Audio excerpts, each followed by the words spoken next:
equals does your device need fixing? We offer a free diagnosis. We pick up and deliver right to your door, no calls or travel needed. We send you a quote before repairing, and only go ahead if you approve it. Easy, transparent, and professional. Link in description.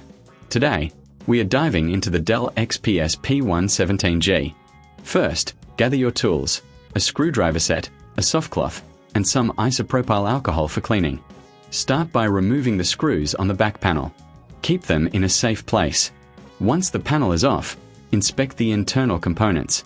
Look for any signs of damage or dust buildup. A clean system runs better. Next, check the connections.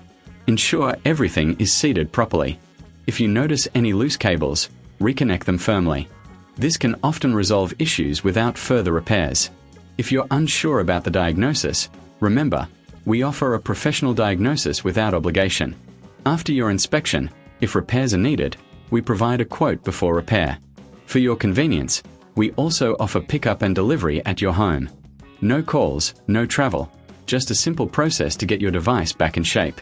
Once you've completed your checks, reassemble the laptop, securing all screws. Finally, power it on and see if the issue persists. If it does, don't hesitate to reach out for expert help. Does your device need fixing? We offer a free diagnosis. We pick up and deliver right to your door, no calls or travel needed. We send you a quote before repairing, and only go ahead if you approve it. Easy, transparent, and professional. Link in description.